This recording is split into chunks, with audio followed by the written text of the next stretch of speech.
de sabia, sarique, caxinguele, maracajá, voo de matita, pere, saci, perere, boitatá. Quando os bichos e seres saírem de dentro da mata fechada, só ouviram gritos da noite, estalo de açoite pela madrugada. De sabia, sarique, caxinguele, maracajá, voo de matita, pere, saci, perere, boitatá, boitatá, boitatá. Quando falamos de cacau, muitas vezes pensamos logo no chocolate, mas o cacau é muito mais do que isso. É uma história, uma cultura, uma paisagem. E poucos lugares no mundo contam essa história como Ilhéus, no sul do estado da Bahia. É uma pérola banhada pelo Atlântico, conhecida como a Costa do Cacau. É aqui que o cheiro do mar se mistura com o da terra. Era conhecida como a capital mundial do cacau de qualidade. Navios partiam carregados de caboças fermentadas e secas, com destino à Europa e aos Estados Unidos. Em torno desse fruto giravam toda a economia, a política e também a literatura, graças a escritores como Jorge Amado, que contou histórias de amores, conflitos e paixões nas plantações de cacau. Depois, porém, chegou a crise. Uma doença chamada vassoura de bruxa devastou as plantações nos anos 1980. Milhares de produtores perderam tudo e toda a região viveu um longo período de dificuldades. Mas hoje, Ilhéus está renascendo e o cacau é novamente protagonista, mas de uma forma nova, mais sustentável, mais justa, mais focada na qualidade do que na quantidade. Uma das iniciativas que está fazendo a diferença é a Dengo Origem, uma empresa brasileira que escolheu produzir chocolate começando pelo coração da plantação, trabalhando lado a lado com os pequenos produtores e valorizando cada fase do processo da planta à barra de chocolate. Neste episódio, entraremos com eles na plantação. Seremos acompanhados em uma visita privada para ver de perto cada etapa. A colheita das caboças, a fermentação das sementes, a secagem ao sol, a seleção e a torrefação. Uma viagem pela natureza, pelo trabalho artesanal e por uma nova ideia de sabor e responsabilidade. Aqui eu tenho uma imagem ilustrativa do fruto do cacau. Theobroma cacau é o nome científico dele, que significa alimento dos deuses, que vai muito além do chocolate. Por quê? A gente tende a pensar em cacau e pensar em chocolate diretamente. Mas cacau é um fruto muito completo e dá para fazer uma infinidade de coisas. Das amêndoas do cacau, que é de onde sai o chocolate, a gente tem nibs, manteiga, dá para fazer chá dessa casca. Encontramos bastantes em cosméticos também, tá? Essa parte do meio aqui, ó, sibira ou sibirra, a gente consegue fazer geleia, farinhas, vinagre, muqueca, uma infinidade de coisas. Da polpa é de onde escorre o mel de cacau, que é como se fosse o néctar do fruto, tá? Então, se a gente deixar paradinho, começa a escorrer esse mel, que é essa bebida pronta, né? Que é bastante consumida por aqui. O suco é feito com a polpa e também dá para fazer diversas outras coisas com essa polpa. Mousse, melaço, álcool, nata. Dessa casca de cima, de fora, dá para fazer farinha, dá para fazer snacks, pães, cookies. Dá para fazer também reciclagem artesanal. Tem um ovo da Páscoa da Dengo, que a gente usou essa casca de fora aqui para poder fazer a embalagem dele. Né? Então, o cacau é um fruto muito completo. A gente pensar em cacau, realmente, pensar só em chocolate, aí eu sempre faço a alusão, é como se fosse, a gente pega a maçã, aí a gente usa a semente e o resto todo a gente descarta. Não faz sentido nenhum, né? Então, fora o que a gente consegue fazer, ele é rico, muito rico em antioxidantes, potássio, tiamina, teobromina, que tem o mesmo efeito da cafeína, tá? É muito parecido. Então, é um fruto realmente muito rico. Além do cacau, na cabruca, né, que é essa mata africana, a gente tem muitas outras coisas. A gente tem banana, tem jaca, tem cupuaçu. Para entender como nasce uma nova plantação, precisamos começar do início. A Camila vai nos mostrar agora como são selecionadas e cultivadas as jovens mudas de cacau, o primeiro passo fundamental antes de serem enxertadas no coração da floresta. Então aqui a gente fica como se fosse o berçário dela, com cuidado até ela conseguir, a gente botar ela na mata, quando ela estiver maior já. Então, para fazer uma muda, a gente vai pegar um fruto, vai quebrar esse fruto, vai pegar as sementes desse fruto, vai lavar, tirar essa mucilagem aqui, e ele vai nascer uma radícula depois de alguns dias, uma raizinha, tá? Tipo quando a gente planta caroço de feijão, não tem? Que a gente bota ali no algodão. Pronto, é. Pronto. E a gente plantando, né? Vai ser sempre com a radícula para baixo, vai nascer uma mudinha. Seminal, que a gente chama, que é desde a semente do cacau. Dessa muda seminal, demora uns 5 a 6 anos, 5 anos para nascer um primeiro fruto de cacau. É muito tempo, tá? Então aqui a gente faz a enxertia, que a gente vai pegar uma base que a gente chama de cavalo, em cima a gente chama de cavaleiro, vai pegar um galho de uma outra que já esteja frutificando e da variedade que a gente quer. Essa variedade de baixo vai ser uma variedade mais tolerante a pragas, que a gente vai escolher.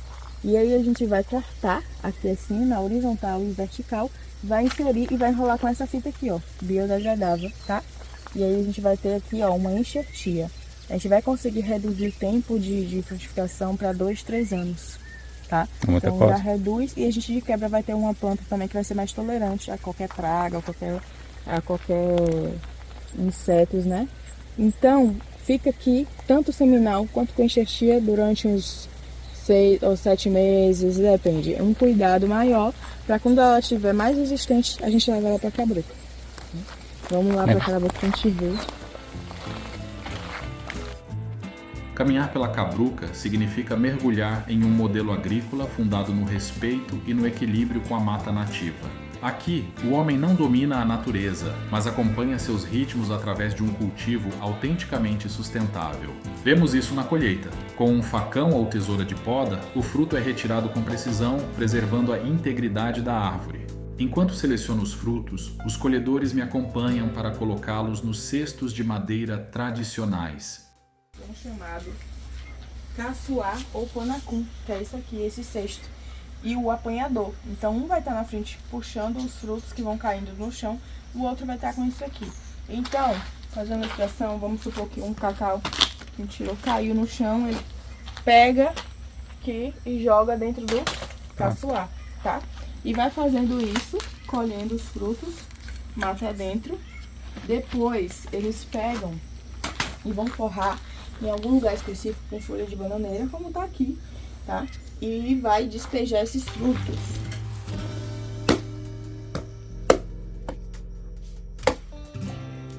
A abertura do fruto revela a qualidade da safra, as amêndoas envoltas na mucilagem, uma polpa clara e brilhante. Ao provar, a textura é surpreendente, aveludada e viscosa, com notas que lembram lixia e mel silvestre. É uma matéria-prima preciosa e versátil. Hoje é recuperada para produzir sucos frescos, xaropes e geleias, permitindo valorizar o fruto de forma integral e sustentável. Logo após a colheita, as amêndoas passam para a fase mais delicada e decisiva, a fermentação. É neste momento que ocorre a verdadeira transformação. As sementes, ainda envoltas em sua polpa doce, são colocadas em grandes cochos de madeira, geralmente cobertas com folhas de bananeira para reter o calor natural. Durante vários dias, o processo de fermentação reduz o amargor e a adstringência da semente, desenvolvendo os precursores aromáticos que darão vida ao perfil sensorial do chocolate.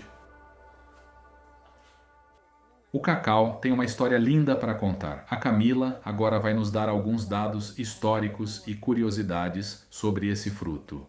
Os primeiros vestígios dele foram há 5.000 anos atrás, na civilização Mayan-Xixipe, tá? Que é a região atualmente equatoriana e peruana. Mas os astecas, eles já usavam a amêndoa, né, macerada, amassada, juntamente com pimenta, especiarias, faziam um líquor que chamava chocolate, água amarga, tá? E só a nobreza que consumia esse líquido, era um líquido muito valioso. E em 1400, o Império Azteca começou a exigir pagamento de impostos em sementes de cacau. Por isso que a gente brinca, não joga no chão, que é dinheiro. E é de fato dinheiro, né? E é de fato dinheiro. E na década de 80 aqui, se comprava carro e apartamento em arroba de cacau. Então, Até que anos? foi na década de 80, até antes um pouco, Mesmo? né, da vassoura de bruxa vir, né? E eu digo isso porque minha família fazia isso. E nas concessionárias tinha escrito nos vidros do carro em dólar, real, minha arroba de cacau. E era aquela compra que você fazia por promessa, né? Aquela safra que havia ainda.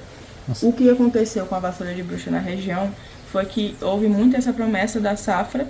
E aí quando veio a vassoura de bruxa, né, foi perdido tudo isso, né?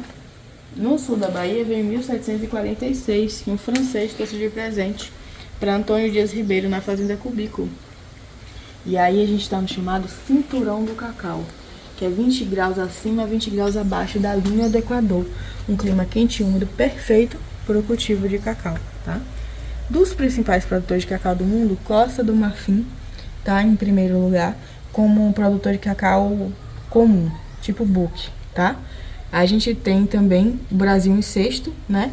Agora entrando já no ranking de amêndoas finas, de cacau fino, que o Brasil não era reconhecido até 2019. É recente. Exatamente. 5 anos atrás. Aqui o cacau tipo Buque é a principal produção. O país foi reconhecido como produtor de cacau de qualidade em 2019. Porém, em 2012 foi a primeira vez que João Tavares, que é um dos produtores aqui da região mais renomados, ele ganhou a premiação lá em Paris. Foi em Paris, como uma amêndoa de cacau fina de qualidade, a melhor amêndoa de cacau. E a partir daí as coisas foram mudando e foram vendo que o Brasil tem esse potencial. Finalizada a fermentação, as amêndoas de cacau precisam perder sua umidade residual. Entramos na fase da secagem, um processo lento e delicado que ocorre aqui sobre grandes barcaças de madeira sob o calor do sol. Durante esses dias, o produtor deve revolver as amêndoas constantemente para garantir uma secagem uniforme e evitar mofos. Esse movimento permite que os ácidos voláteis remanescentes evaporarem, refinando o sabor. Quando o grau de umidade está perfeito, o cacau está pronto para ser ensacado, selando definitivamente o perfil sensorial que dará origem ao chocolate.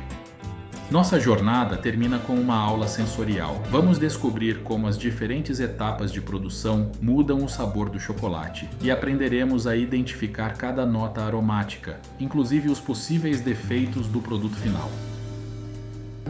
Sai da fermentação, secagem, vai fazer uma análise de amêndoa, né, da fermentação. O SIC normalmente faz isso e atesta, como eu te contei. E o que eles fazem? Isso aqui é um tábua que cabe em 100 lugares, né, para amêndoa. E aí eles usam 3 dessas, mais ou menos. Isso para fazer essa análise. Existem outras análises também. Aí eles cortam a amêndoa ao meio. E aí dentro, olha como essa tá batida. Não foi uma boa fermentação. Agora olha a diferença para essa daqui. Sim. Essa chega a estar sequinha, que chega já caiu. Então, eles vão fazendo isso, tá vendo? Eles vão colocando, tipo, aqui não tá tão boa, lá embaixo. E aí vai aqui, ó, colocando. Aí essa seria aqui, que essa tá bem, não tá bem fermentada. Depois essa, eu acho que depois essa. Tá vendo? Vai fazendo essa montagem. Então, pra dengo tem que estar 70% bem fermentado, é um dos critérios, tá certo? Então eles vão fazendo essa classificação uma por uma. Acho que eu tenho até outra amêndoa aqui. Se eu consigo cortar essa, que ela tá bem fina.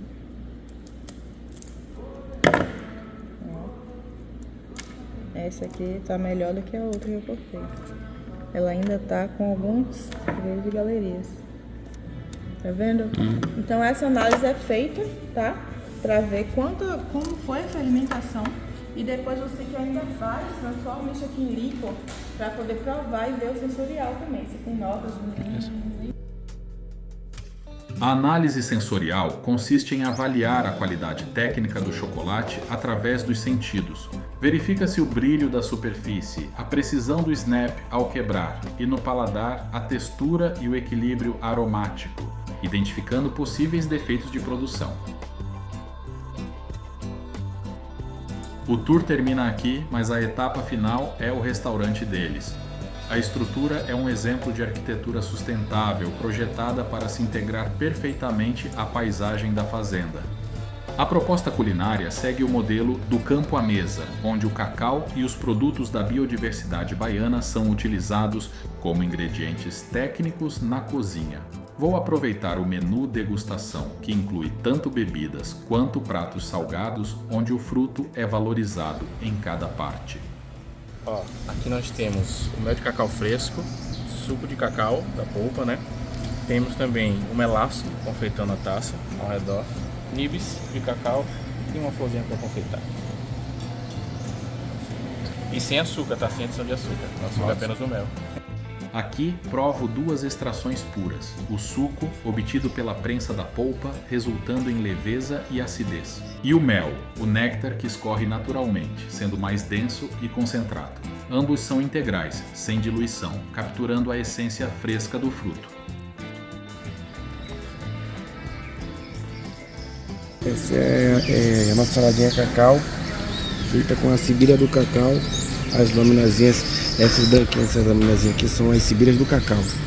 É o cacauzinho verde, a gente tira as laminazinhas dele. Aí temos o tomate cereja, o alface e temos umas castanhas também torradas. Muito obrigado. Bobó de camarão, com arrozinho de coco, chips de banana da terra.